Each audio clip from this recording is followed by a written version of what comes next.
So what conditions? We have to have certain conditions in place, okay? For bullying to happen, this is the recipe for what happens.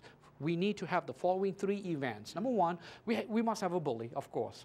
Number 2, we must have a victim. The victim will usually be someone who's going to be substantially weaker than the bully in one or more significant ways.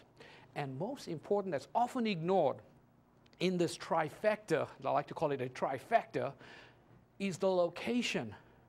The location at which this takes place. Did you know that according to research, bullies actually pick out certain locations in the school to do the bullying? They will not repeat it in certain areas versus others. It happens in very remote locations. It happens on school property. It also happens off school property. So the question is, do we have a plan to take care of bullying when it's happening outside school? How do we take care of these locations when it happens in our schools? Most of the times, research says it's going to be under stairwells. It's going to be in the bathrooms. It's going to be during recess. And also approximately 200 feet outside of school. So what I'm saying is we need to recognize the fact that location plays a very important role. And I'll talk to you about my plan to diffuse it in considering location, okay, in a few moments. So how big a problem is bullying in school? Well, here's some other piece of research that I found.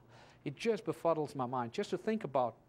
The research suggests, though, that 7% or more of students may be bullies, that 7% of the 20% we are talking about, these are the ones that continuously victimize and bully over a period of time, the 7%, they actually do so much more harm to 20% of the population.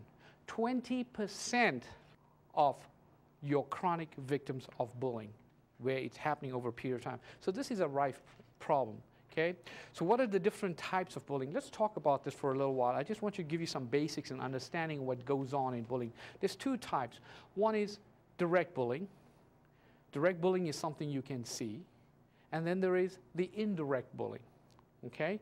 First of all, let's talk about direct bullying. Direct bullying is face-to-face confrontation, physically lunging at you, punching, physically attacking, kicking, pushing, or socially embarrassing things, taunting someone for a seat on a school bus.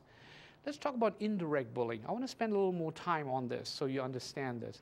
Indirect bullying can also hurt a student emotionally. Here's what happens. Did you know that with indirect bullying, you can attack the reputation of someone?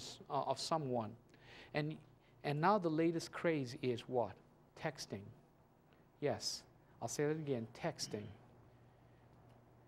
The next one is MySpace page, putting up pictures. That's indirect bullying. Okay?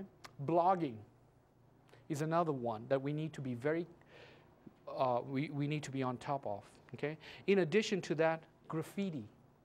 Putting someone's name up in a derogatory fashion. Okay? So this is the indirect. So in my plan, what I hope to do and share with you today is that we need to come up with plans to take care of the direct plus the indirect. Okay? I don't think we should look at each one and say which one's worst of the 2. We need to treat both equally with as much responsibility and as much importance. Okay? Does anybody have any questions right now? I'm going to open up the floor for questions from our classroom at Middle Tennessee State University. Also, people who are listening in, thank you for listening in and joining us via webcasting and also satellite. East, West, and Middle Tennessee, this is your opportunity to ask me a question. I do love your questions. Nicole, would you like to ask a question today? Sure. Yes. What about, like, I mean, we don't live in a highly populated area, but like your very, very metro areas like New York City or maybe Los Angeles, would your bullying percentage be a lot higher there? Well, it's a good question. I don't have statistics to show that, but I would think there would be a significant increase, especially in areas where we have low SES, in areas termed inner city, so, you know, but this is where we need a bully prevention program, pretty much. Yes, thank you for asking that question, Nicole. And Nicole has one more question, a follow-up to that. Yes, go ahead. Well, in terms of bullying, you know, you hear that phrase of people who live in an abusive environment tend to become abusers and abuse people. Would that be likely with a bully? Do you think they might come from an environment like that? It is possible. It is very possible. But you know, we also need to examine all other factors and variables surrounding certain decisions that person makes. But I don't think we can pinpoint it and say that's it. It could be, I would say, a contributing factor, possibly. Oh, there we go. I think we have a question. Go ahead.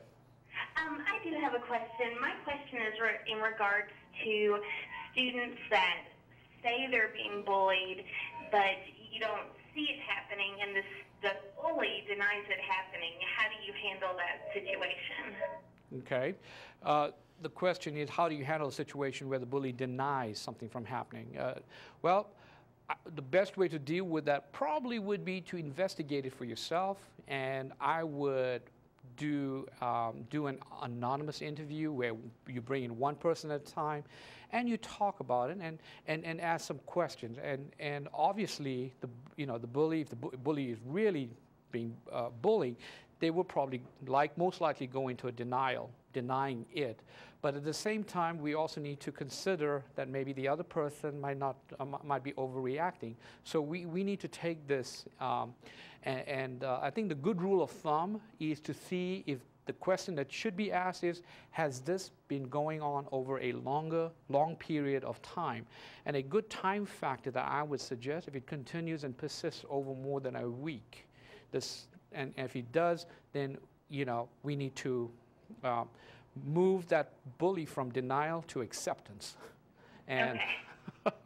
Yeah, I've had a parent of a student come in and say, this person picks on my child, and the one child didn't want to talk about it, and the bully still denies it, and it's difficult to reassure the parent when the other child denies it, but that's good advice to investigate. Yes, and very important is make sure you record your data. Make sure you take good notes. Keep a record of your investigation, because that will help you make a good case, or a sort of a case study approach to the situation. So take notes, dates, and times. That's what I would advise you to do. And I'll talk more about that in my plan. Great question. We appreciate your question. Do we have any other questions out there? Yes. Any other questions? All right, moving right along. If you have your questions, please feel free to write them down, call it in, and I'd be more than happy to take some time to address some of your issues. But moving right along, let's ask you a question. Why do they bully? This is a question I wanted to know. Why did Ox bully me? Well, there are several reasons. For instance, the bully, they probably do get a lot of enjoyment watching someone weaker suffer. It's also going to boost their self-image. It's going to boost their status. Their social standing is a very big thing. Okay, they want to get money from it. Sometimes stealing, threaten you to get your money. They want your personal property.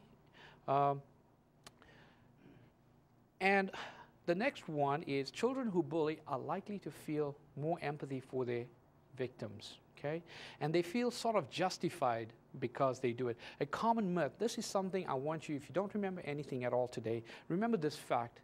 Yes, bullies have good, high self-esteem. Contrary to what people think, bullies do not have low self-esteem. It is the opposite.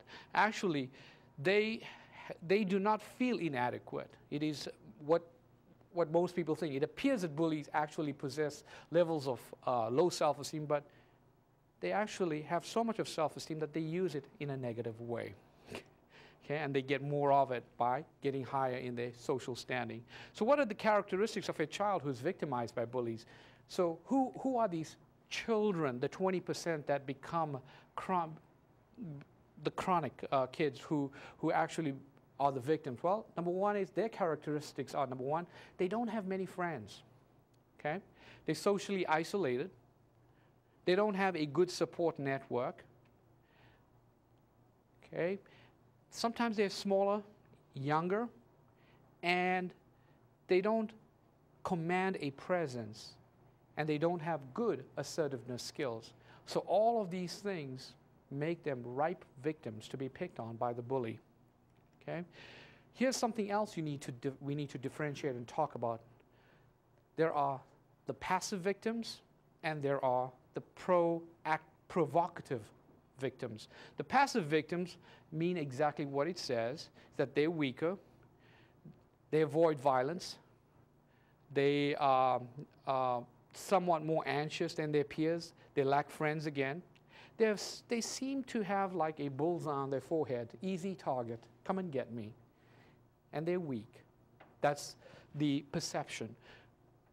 The provocative victims may be both anxious and aggressive. This is the student, actually, that has very poor social skills, that are inept, and they tend to irritate others, they alienate others, they isolate themselves through their aggression, and guess what happens? The bully recognizes this in that person and uses that person to provoke others, because that person is the provoker.